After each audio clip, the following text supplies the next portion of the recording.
Dimitri Pavlenko. 8h43, nous sommes le 31 mai. Emmanuel Macron a entamé son second quinquennat il y a déjà 38 jours. Bilan à ce stade, pas grand-chose à part deux polémiques bien collantes. L'affaire Abad d'abord, et puis maintenant le Stade de France. Donc mœurs d'un côté, insécurité de l'autre. Et à chaque fois des mensonges. Abad, on ne savait pas. Oui, sauf qu'on a appris entre-temps que ça faisait une semaine que le gouvernement avait été prévenu. On a découvert ça dans la presse, disait Elisabeth Borne. Le Stade de France, là ce sont les Anglais, les faux billets. Les autorités françaises n'auraient rien à se reprocher, à en croire Gérald Darmanin. Même les décisions prises ont évité des morts, se félicite Didier Lallement, le préfet de police de Paris. Bon alors, ça convainc pas grand monde outre-Manche, en France non plus d'ailleurs. Gérald Darmanin d'ailleurs est attendu au Sénat, de même que la ministre des Sports, pour s'expliquer. Et il était aussi le ministre de l'Intérieur sur TF1 hier soir. Bonjour François Calfon. Bonjour. Éditorialiste, membre du bureau national du PS. Bruno Jeudi est avec nous aussi, éditorialiste politique, rédacteur en chef à Paris Match. Vous avez un titre tellement long que vous n'avez même pas la patience d'attendre pour me dire bonjour. Gérald Darmanin est quand même numéro 3 du gouvernement. On en parlait déjà un petit peu hier matin avec Guylaine Ottenheimer. Il est quand même dans la nasse, là, le ministre de l'Intérieur, Bruno. Bon, il a connu pas mal de situations compliquées depuis qu'il occupe ce poste qui est forcément exposé. C'est vrai que là, la pression est forte sur lui. Il a dû tout à fait cessante aller au journal de 20h hier soir. C'est bien la preuve qu'il y avait quand même une opération communication de crise. À quelques jours des législatives, c'est une affaire qui tombe mal pour le gouvernement, pour la majorité. Les images sont passées en boucle et les explications un peu poussives de l'exécutif ne convainc pas tout le monde, et dans le détail c'est vrai qu'il y a des éléments qui sont tout à fait recevables, et puis il y en a d'autres qui sont plus difficiles à évaluer, notamment la présence de 40 000 supporters avec des faux billets. C'est difficile. Alors moi je ne sais pas ce qu'il en est, mais quand je lis un peu les spécialistes, ils s'interrogent. Alors il y a ce que l'on sait de l'histoire, et puis après il y a le récit qui en est fait, avec d'un côté 30 à 40 000 billets falsifiés et autant de porteurs qui seraient là agglutinés devant les grilles qui n'auraient pas pu finalement. C'est pas ceux qu'on a vu courir autour du Stade de France dans tous les cas. Et puis il y a ces 300 à 500 délinquants qui ont été identifiés lors de la fameuse soirée, et que ça n'apparaît jamais dans la bouche du ministre de l'Intérieur. Mais comment un ministre aussi expérimenté que lui, ça fait 5 ans qu'il est quand même au gouvernement, François Calfon, comment se fait-il que Gérald Darmanin gère-t-il sa communication de la sorte ? Comment vous l'expliquez ? Écoutez, moi ça fait 5 ans que ce gouvernement a une stratégie de la défausse. C'est jamais de leur faute, et d'une certaine manière, alors qu'on parle des théories du complot... Bon, c'est pas un monopole d'Emmanuel Macron. Pour ce qui les concerne. Oui. Et donc, la théorie du complot, c'est les 40 000 faux billets. Enfin, je veux dire, les bras en tombent à tout le monde, d'une certaine manière. Il y a un sujet faux billets, mais c'est sans doute pas à ce point-là. Non, c'est sans doute pas à ce point-là. Et que ce soit le préfet de police qui est obnubilé par le maintien de l'ordre. C'est-à-dire que dès qu'il y a un regroupement de plus de 5 personnes, il envoie ses braves, et il semble finalement avoir un plaisir infini à les nasser. Tout d'un coup, il se retrouve avec des familles anglaises, avec des enfants, des bambins, et comme ils n'ont qu'une alternative, c'est d'envoyer du gaz lacrymogène sur ces gens-là, ils envoient du gaz lacrymogène. Et pourquoi on est choqué ? On n'est pas choqué en soi, parce que ces images-là, nous on les voit tous les samedis, tous les jours, depuis 5 ans. Mais parce que les Anglais, tout d'un coup, disent, mais c'est incroyablement choquant. Et tout d'un coup, on se regarde avec ce miroir en se disant mais on a honte de la manière dont notre pays gère les choses, parce que des étrangers d'une certaine manière voient les choses. Ça c'est le premier élément. Monsieur Lallement a quand même produit une note qui a été outée, si j'ose dire, dans laquelle il explique qu'il y a eu ni mort ni blessé grave, et que donc la mission est remplie. J'ai envie de dire que là les bras m'en tombent, et d'une certaine manière quand on maintient un préfet de police comme ça, il y a quand même une sorte de difficulté. Ensuite il y a la question que vous posez, qui est tout à fait réelle. J'entendais monsieur Hanotin sur une chaîne concurrente, le maire de Saint-Denis. Comment ça se fait qu'il y a maintenant des phénomènes de bande ? Il y en a toujours eu, je tombe pas des...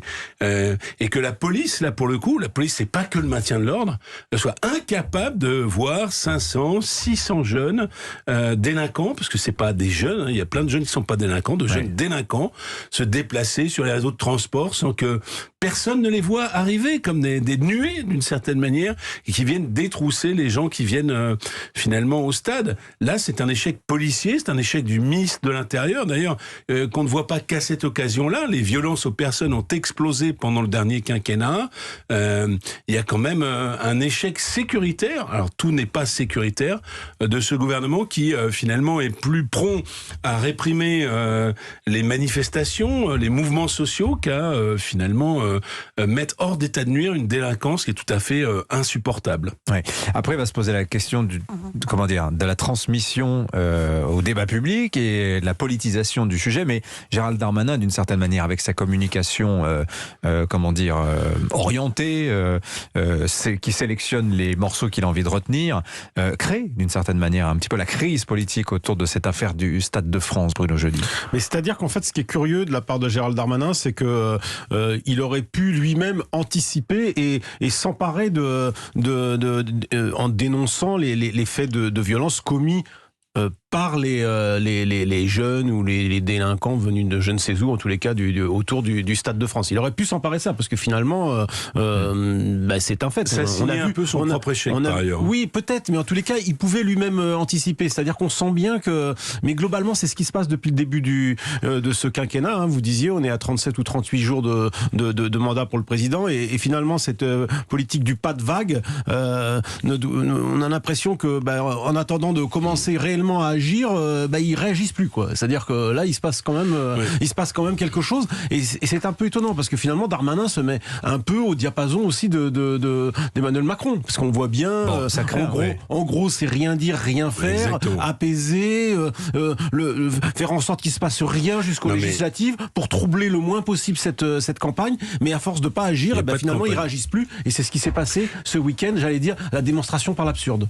Je crois que le président de la République, il faut bien le dire, a été élu par effraction, c'est-à-dire qu'il a réduit la campagne à néant, quasiment à néant. Ça a déjà été entendu la dernière campagne. C'est bien. Non, mais c'est quand même une réalité. Il a été élu. Et la réalité. Je n'aime pas cette expression. Très bien, Bruno Jeudi, vous ne l'aimez pas, mais je le dis. Et la réalité, c'est qu'il souhaite qu'une non-campagne et une faible participation assurent une majorité large. Et donc, on est dans une sorte d'état gazeux où le pas de vague, comme vous dites, est plutôt une volonté d'endormir totalement la campagne électorale, ce qui pose quand même problème sur le plan démocratique, et peut-être de la réveiller au dernier moment par attention, la NUPES arrive. On voit bien que c'est ça.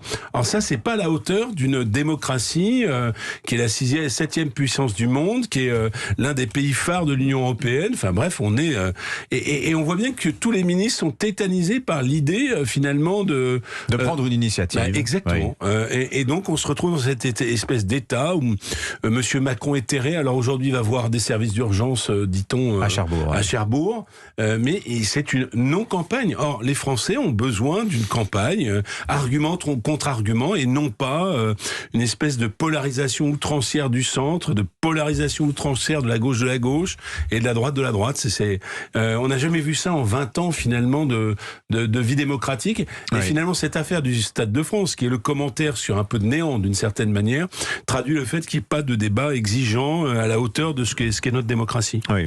Non, mais je comprends ce que vous dites, mais alors au début on aurait pu se dire effectivement il y a une question de calendrier politique, le fait qu'il y ait quand même un espacement important entre la présidentielle et les législatives, et que ça finalement encouragerait. Ce qui était nouveau, Dimitri, puisqu'en fait on avait 15 jours de campagne présidentielle en moins, donc 15 jours de plus pour les législatives. Oui.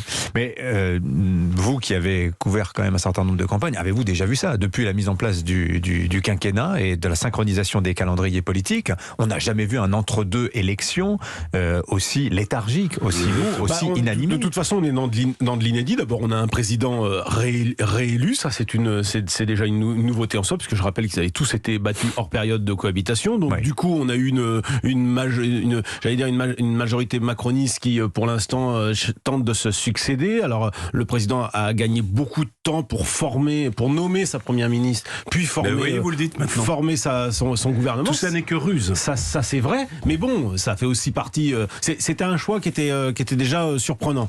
Après, là où ça l'est encore plus, c'est que finalement, alors qu'il y a des dossiers qui sont assez urgents, on voit bien qu'aucun ministre ne se lance véritablement. Il n'y a pas beaucoup de communication. Alors il y a aussi cette histoire de devoir de réserve depuis lundi, qui fait que ça gêne aussi l'action.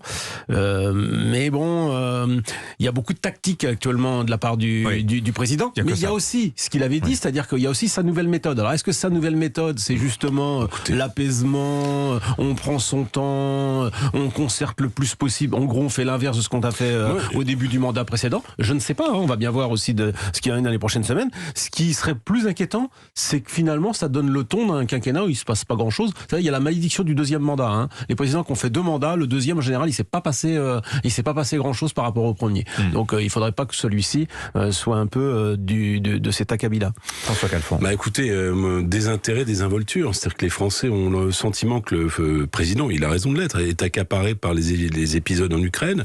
Pendant ce temps-là, les prix flambent. Pendant ce temps-là, vous avez des phénomènes de flambée de violence également.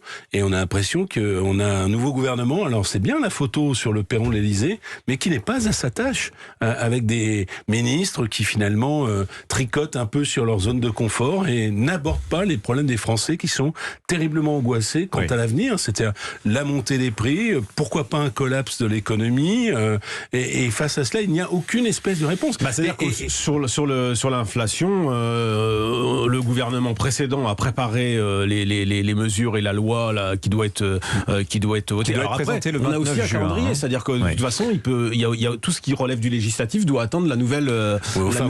Avouez que les Français font preuve d'une pédagogie incroyable, parce que il y a un pouvoir absent. Et moi, le sentiment que me donne le président de la République, c'est qu'il n'est pas avec nous. C'est-à-dire que quelque part, il fallait que cette formalité de la réélection soit faite. Alors oui, il a du talent par la ruse, mais aujourd'hui, il n'est plus avec les Français.